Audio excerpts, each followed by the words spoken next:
Ready to send.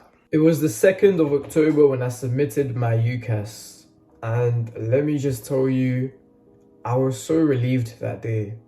I was so relieved that I finally managed to get my UCAS submission out of the way, and today it's the 5th. It's the 5th of November. I've got 0 offers so far. I've applied to Cambridge Economics, LSE Maths and Economics, Imperial Economics, Finance and Data Science, UCL Economics and KCL Economics. And I don't expect to get a reply from these universities for a bit of a while, because, not in an arrogant way, but they are the top universities in the UK. I got like Dotson on them motherfuckers. And hopefully I managed to get in. And I just want to clarify this, that I am still in year 13. I've only just submitted my UCAS, and therefore the things I'm going to say, the tips that I'm going to give to you, to the people that have their deadline in January, is that this is based off my personal experience. This is what I've learned from my process. I've submitted my personal statement. I wrote drafts, and you don't know if I have been successful in my application or not. And it's important to keep this in mind, but I still think the things that I will say will be very useful. And before I get into the video, I just want to tell you guys that I will be offering a service. What do you mean by that? A service to go through your personal statement, provide you with feedback, and this is important. This is why I had to clarify that I've only just submitted my UCAS statement and you don't know if I've been successful or not. But I think I will be able to provide you with good feedback to help improve your personal statement. And it won't be anything short. It won't be a couple lines. It would be detailed feedback. I'll go through every single line for only £5. And if you're interested in this, then click the Microsoft Forms link in the description below. Make sure you submit that. And I think £5 is a fair price, and I can't charge higher. It would be wrong to charge higher considering I'm still in the admission cycle. But I definitely think it's worth it. And if you're interested, submit the form. Now, the first thing that is important to know is, I know the deadline is in January, but you want to get this done and out of the way. Ideally, you have started working on your personal statement by now. I'm sure some of you are even close to the end. But if you have not started already, make sure you're onto that straight away, because the moment you get UCAS out of the way, you can focus on other things. Some of you may have interviews. I think, for example, some Imperial courses have interviews. And you want to get this out of the way so that you can spend your time to focus on preparing for these interviews, focusing on your A-levels so you actually get the grades required to get into the university. And it will feel like such a relief. I remember when I submitted my UCAS, the first thing I did was posted a TikTok on my burner. I was just so gassed. I was so happy that it was done and out of the way, because I spent so much time, so many hours, so much feedback back and forth. I had people help me, people that I knew, people on LinkedIn that I came across, and I thank them all very much. And I feel like the moment it was done and out of the way, it was just such a huge pressure taken off of me. And you want to get this done probably by the end of November, beginning of December. I'm sure some of you have mocks coming up during Christmas time, like after Christmas or before Christmas. So just get that out of the way. That should be one of your main priorities right now.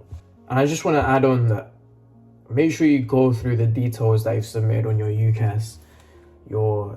I'm talking small details, date of birth. It's important. I know you probably can't be asked to check that 2-3 times, because if you submit it and there's an error and the error gets spotted out, it's just going to be bounced back to you, and it will just take time, and your UCAS is not out of the way. So make sure you check all your details and everything is right, and you submit that in. And if you're confused about anything, the best person to ask is probably a teacher, the teacher that's in charge of your UCAS admissions, whatever. If you're confused, it's okay. And one thing I do want to tell you guys is, The UCAS page on Instagram, they have their DMs open, so just hit them up with a follow and you can DM them. You can ask a question regarding your application, regarding anything. I had a couple queries after I submitted my UCAS, but even during your application, you send them a question, ask them something, and during their working hours, they will send you an automated message if they're not in working hours, and there'll be an agent which can help you. And not a lot of people know about this, but directly being in contact with UCAS is such a good thing. And this is not known about. So definitely hit that with a follow. And any questions, you can just ask them directly. Now, UCAS is a lot of the boring stuff. Filling out details like your nationality, your birthplace, your employment status, all of that. It's all boring. It's straightforward. And make sure you do not lie about anything, because they check your details and you lying it's just retarded. They'll catch you out. It will just cause problems. Be honest about everything. Be honest about all of your situations, all of the details are asked for, and you'll be fine. Just make sure you get it done and out of the way straight away. One thing I do want to clearly say is, when you look at your university choices, when you pick them out in your UCAS submission, just quickly double check that they are actually the universities that you plan on applying to, because there's so many universities, so many institutions that have similar names. Like we have Nottingham, the University of Nottingham, Nottingham Trent, Oxford Brookes, whatever. It sounds like a silly mistake you'll make, but it's possible. Just make sure you check the code of the course you're applying to, make sure it's matching with the university's website, and everything is all right and all matched up. And that should be your UCAS pattern. And now we move on to the personal statement. Now, I just want to start off by saying, let's say you finish your first draft, you finish your personal statement. This will be nowhere near to what you will be submitting in the end, if you actually give a fuck. It will be nowhere near. I'm not going to show you my personal statement because I'm still in the admission cycle, but I'm talking, you're going to be making drafts after draft. This one's stuck together, but you're going to be making so many drafts. These are just the ones I printed out to show to teachers. Draft after draft after draft. Things will change drastically. It's likely that what you are reading in front of you as your first draft, you might think is good. You might be like, yeah, this is amazing. That's what I thought about my first draft until I showed it to someone and they tore it apart. This is my personal statement. Bang, it's gone. They shredded it to pieces and I realized that this is nowhere near to what I want to submit. So just keep that in mind and make sure you are showing as many people as you can. Teachers, find people on LinkedIn. Just shout them, send them a message saying, oh, I noticed you're studying this at this university. I was wondering if you had the time to look through my personal statement. Do this, send this about to 30, 35 people. I promise around 10 will reply. And some people actually give good feedback. I remember I was surprised by the amount of replies I got that were of people that were willing and interested to look into my personal statement. And I got some good feedback and I definitely incorporated into my personal statement. But you have to realize that feedback will clash, because I showed my form tutor my personal statement that was somewhat close to my final submission. And he hated it. Not hated, he said it was good, but he said it was too dense, too much of this. But I got so much positive feedback from other teachers, specialist teachers in the subject I want to apply, which is economics. So feedback clashes and the ultimate decision comes down to you. But the more feedback you get, the more variety you have, the more options you have to choose, and it definitely makes a difference.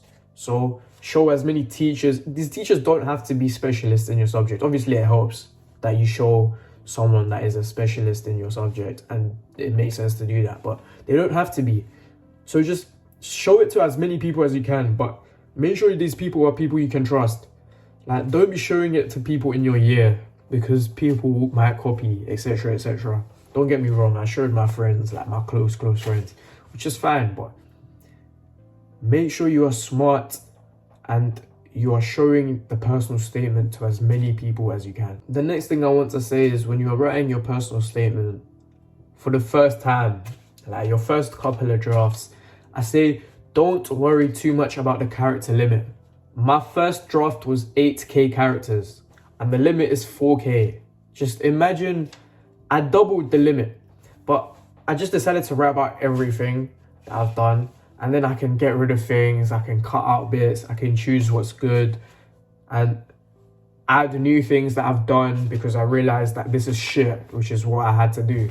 I had to read some new books, read some new articles.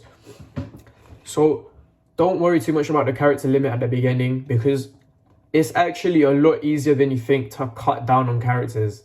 Sometimes you might struggle to get under 4k and you're like 4.2k, but you don't realize how easy it is to cut down on characters. And I used to struggle as well. So I'd be on 4.2k, I'd cut it down to like 4.1k, I'd get rid of 100 characters, I have 100 characters this. I'd be like, I don't know what else I can change to make it within the limit. But what you have to do is you have to take a break.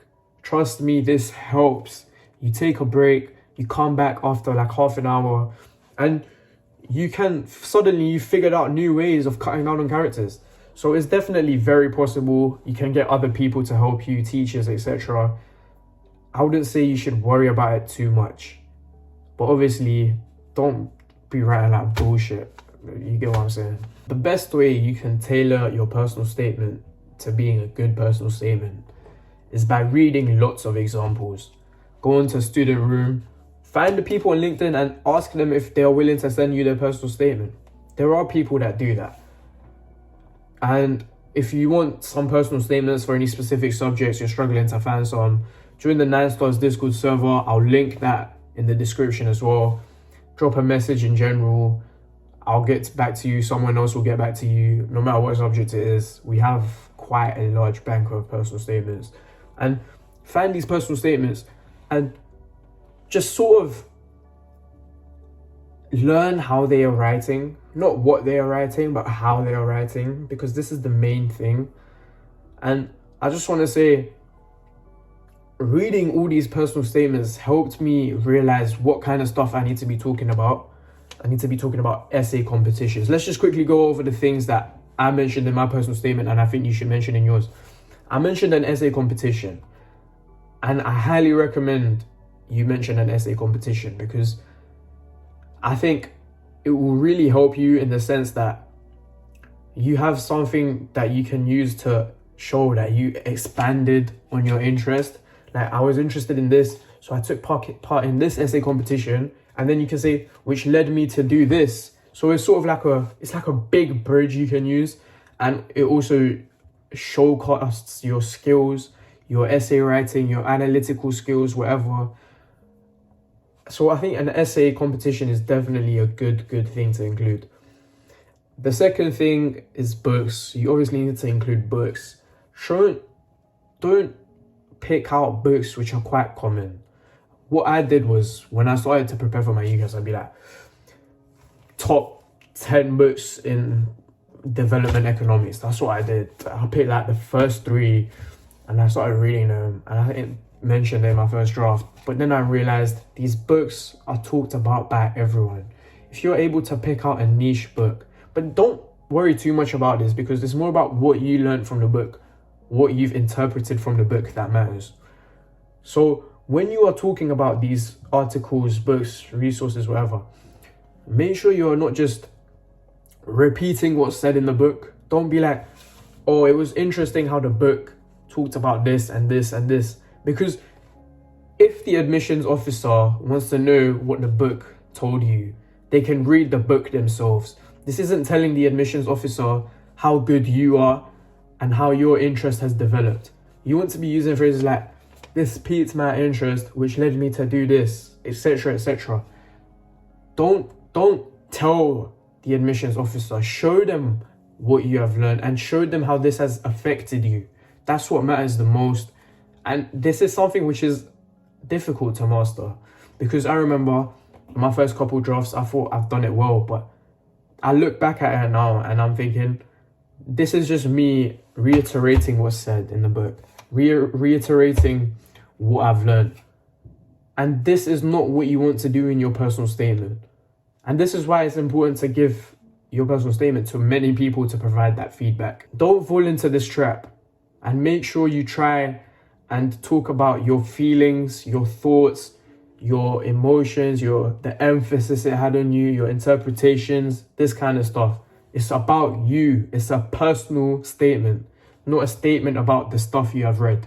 But you need to keep everything that you talk about specific to the course that you are applying to.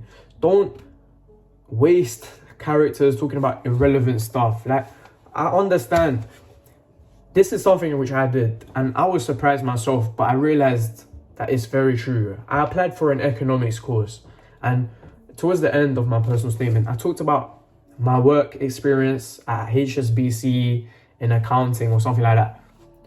This is finance stuff, and finance is different to economics. So I had to get rid of that. I was advised to get rid of that, and I did follow the advice.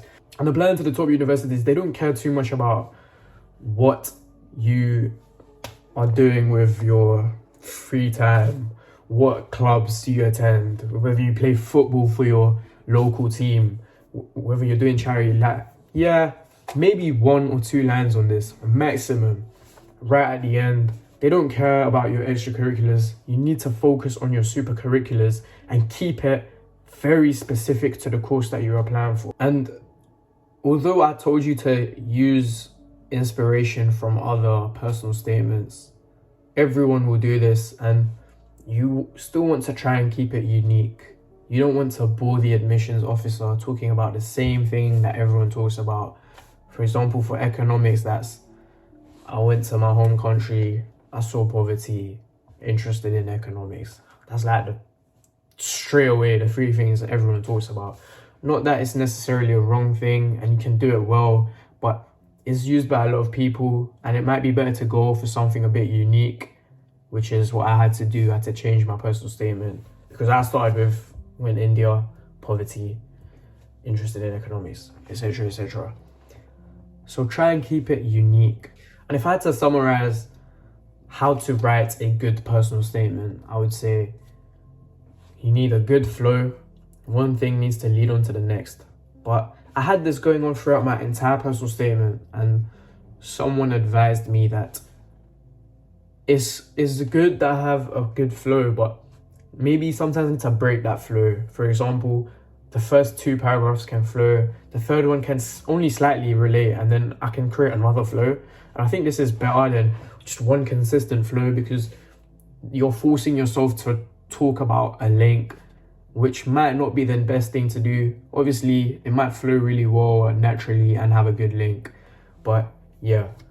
And what you want to do is, within that paragraph that you talk about, you really want to just stretch as much as you can. You just want to stretch as much as you can, because this really shows your interest.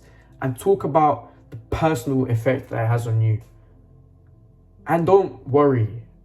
When I started writing for my personal statement, I was definitely thinking, how am I going to do this? Like, I've never done something like this in my entire life. You just expect me to write 4K characters in like good academic writing, showing off, but not showing off. Because this is something that I came across as well when writing my personal statement.